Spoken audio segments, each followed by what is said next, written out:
اعوذ باللہ من الشیطان الرجیم بسم اللہ الرحمن الرحیم السلام علیکم ورحمۃ اللہ وبرکاتہ۔ کیا حال ہے آپ سب کا؟ امید کرتی ہوں کہ آپ سب ایمان اور صحت کی بہترین حالتوں میں ہوں گے۔ آج سیرت کریم نبی کریم صلی اللہ علیہ وسلم کی ایک سات مبارکہ کا سلسلہ شروع کر رہی ہوں، تو پہلے اللہ تعالی ہمیں اس کو پڑھ کر آپ صلی اللہ علیہ وسلم کی سنت اپنانے کی توفیق دے، آمین۔ شروع کرنے سے پہلے علم کی دعائیں پڑھ لیجئے، بسم اللہ کریں۔ بسم اللہ الرحمن الرحیم، ربی اشرح لی صدری ویسر لی امری واحلل عقدۃ من لسانی یفقہوا قولی، ربی زدنی علما ربی زدنی علما ربی زدنی علما، ربی یسر ولا تعسر وتمم بالخیر وبک نستعین۔ اعوذ باللہ من الشیطان الرجیم، بسم اللہ الرحمن الرحیم۔ نبی کریم صلی اللہ علیہ وسلم کی سیرت مبارکہ بیان کرنے سے پہلے ضروری ہے کہ ہم سرزمین عرب اور عرب کی قوم اور اس کے لوگ کا مطالعہ کر لیں کہ اس وقت کیا حالات تھے۔ تو پہلے ہم عرب کا مطالعہ کرتے ہیں کہ عرب کیا ہے۔ ملک عرب ایک جزیرہ نما ہے جس کے جنوب میں بحیرہ عرب، مشرق میں خلیج فارس و بحیرہ عمان، مغرب میں بحیرہ کلثم ہے۔ تین اطراف سے پانی میں گھرے اس ملک کے شمال میں شام کا ملک واقع ہے۔ مجموعی طور پر اس ملک کا اکثر حصہ ریگستانوں اور غیر آباد ہے، آب و گیا وادیوں پر مشتمل ہے، جبکہ چند علاقے اپنی سرسبزی اور شادابی کے لیے بھی مشہور ہیں۔ طبی لحاظ سے اس ملک کے 5 حصے ہیں۔ پہلا حصہ ہے یمن۔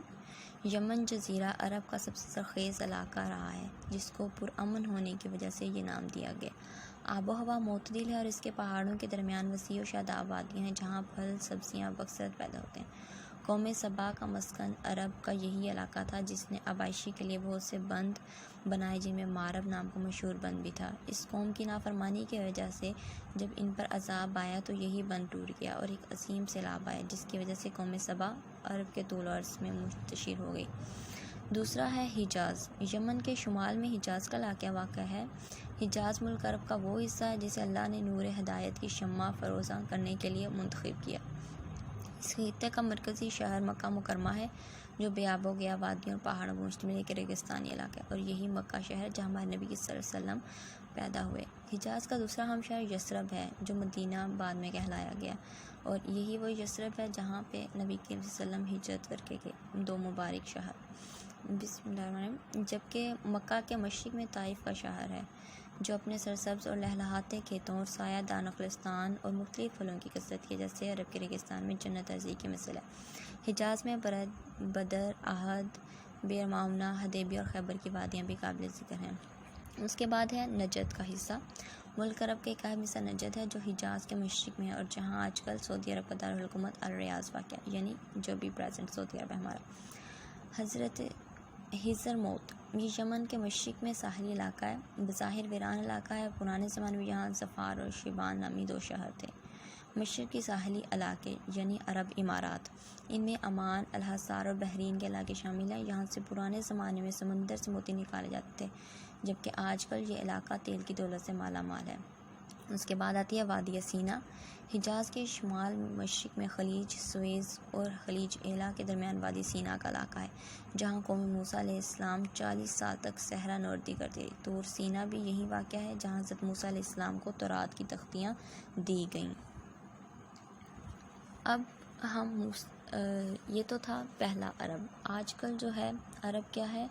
اصل عرب میں آج کل سعودی عرب، یمن، بحرین، عمان کا علاقہ شامل تھا، جبکہ شام، عراق، مصر جیسے ممالک بعد میں فتح ہوئے۔ عربوں کی کثیر تعداد وہاں نقل مکانی کر کے آباد ہوئی اور نتیجہ یہ ملک بھی عربی رنگ میں ڈھل گیا۔ اصل عرب علاقہ وہی ہے جو موجودہ سعودیہ، بحرین، عمان اور یمن کے علاقے پر مشتمل ہے، اور اس جزیرہ نما کی شکل نقشہ میں واضح طور پر دیکھی جا سکتی ہے۔ اب ہم یہ جانیں گے کہ عرب کو عرب کا نام کیوں دیا گیا۔ عرب کو عرب کا نام کیوں دیا گیا، اس کے متعلق 2 آراء ہیں۔ ایک رائے کے مطابق عرب کے لفظی معنی فصاحت اور زبان آوری کے ہیں۔ عربی لوگ فصاحت و بلاغت کے اعتبار سے دیگر عوام کو ہم پایا ہم پلہ نہیں سمجھتے تھے، اس لیے اپنے آپ کو عرب فصیح البیان اور باقی دنیا کو عجم یعنی گونگا کہتے تھے۔ دوسری رائے کے مطابق لفظ عرب عربہ سے نکلا ہے، جس کے معنی صحرا اور ریگستان کے ہیں۔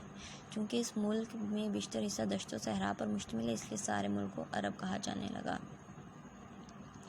اب عرب کے لوگ جو ہیں وہ 3 حصوں میں تقسیم کیے گئے تھے۔ پہلا ہے عرب بائدہ، یہ قدیم عرب کے لوگ ہیں جس ملک میں آباد تھے۔ ان میں قوم عاد و سمود کا نام آپ میں سے اکثر نے سن رکھا ہوگا۔ ان کے علاوہ عمالقہ، تسم، جدیز، امیم وغیرہ بھی اہم ہیں۔ ان لوگوں نے عراق سے لے کر شام اور مصر تک سلطنتیں قائم کر لی تھیں۔ بابل اور اشور کی سلطنتوں اور قدیم تمدن کے بانی یہی لوگ تھے۔ یہ قومیں کیسے صفحہ ہستی سے مٹ گئیں، اس کے متعلق تاریخ ہمیں تفصیل سے کچھ بتانے سے قاصر ہے، لیکن اب بابل، مصر، یمن اور عراق کے سارے قدیمہ سے انکشافات ہو رہے ہیں اور کتابیں لکھی جا رہی ہیں، جبکہ قوم عاد و سمود کے حوالے سے قرآن مجید ہمیں بتاتا ہے کہ یہ قومیں اللہ کی نافرمانی اور سرکشی میں جب حد سے بڑھ گئیں تو ان کو عذاب الہی نے گھیر لیا اور یہ نیست و نابود ہوگی۔ یہ بات ظاہر ہے کہ جو بھی قوم اللہ سے سرکشی کرتی ہے، اللہ کی نافرمانی کرتی ہے، وہ صفحہ ہستی سے مٹ جاتی، نیست و نابود ہو جاتی ہے۔ دوسری عرب قوم جو ہے عرب عربہ ہے۔ عرب عربہ کو بنو قحطان بھی کہا جاتا ہے۔ یہ حضرت نوح علیہ السلام کے بیٹے سام بن نوح کی اولاد سے ہیں اور یہ لوگ قدیم عرب کی تباہی اور جزیرہ نما سے مٹ جانے کے بعد یہاں ہیں، یعنی جب پہلے لوگ مٹ گئے تب آئے۔ قحطان حضرت نوح علیہ السلام کا پوتا تھا جس کے نام پر لوگ بنو قحطان کہلائے۔ پہلے یہ لوگ یمن کے علاقے میں قیام پذیر ہوئے۔ مشہور ملکہ سبا یعنی حضرت بلقیس کا تعلق بھی بنو قحطان کے ایک شخص تھا۔ پھر ایک دور آیا کہ بنو قحطان کو سرزمین عرب کے دوسرے علاقوں میں نقل مکانی بھی کرنا پڑے۔ اس کی ایک وجہ تو وہ مشہور سیلاب ہے جو مارب بند ٹوٹ جانے کی وجہ سے آیا، جس کا پہلے ذکر کر چکے ہیں، جس کے نتیجے میں ان لوگوں کو جان بچانے کے لیے دوسرے علاقوں کا رخ کرنا پڑا۔ اس سیلاب کا ذکر مجید میں بھی آیا ہے۔ اور دوسری وجہ یہ کہ ان کی آبادی پھیلی تو مجبوراً ان کو مختلف قبائل کو یمن سے نکل کر اپنے لیے نئے علاقے ڈھونڈنا پڑے، جس کے نتیجے میں یہ لوگ جزیرہ نما عرب کے طول و عرض میں پھیل گئے، جبکہ کچھ قبائل شام، ایران، عرب سرحدی علاقوں کی طرف بھی نکل گئے اور وہاں اپنی آبادیاں قائم کیں، جبکہ ایک قبیلہ بنو جرہم مکہ کی طرف جانے کا اور زمزم کے چشمے کی وجہ سے حضرت ابراہیم علیہ السلام کی سوچا حضرت ہاجرہ رضی اللہ عنہا کے اجازت سے وہاں آباد ہو گیا۔ بنو قحطان کا ہی ایک قبیلہ ازد کا سردار سالبہ اپنے قبیلے کے ساتھ ہی یثرب کی طرف آئے اور یہاں جو چند خاندان بنی اسرائیل کے رہتے تھے انہیں مغلوب کر لیا، قلعے بنائے اور نخلستان لگائے۔ اسی کی اولاد سے اوس اور خزرج مدینہ کی دو مشہور قبیلے تھے جن کا تاریخ اسلام میں بہت اونچا مقام ہے۔ اس کے بعد باری آتی ہے عرب مستعربہ، یہ تیسری قوم کہلاتی ہے۔ سرزمین عرب پر سب سے آخر میں آباد ہونے والے بنو اسماعیل تھے، یعنی حضرت اسماعیل علیہ السلام کی آل۔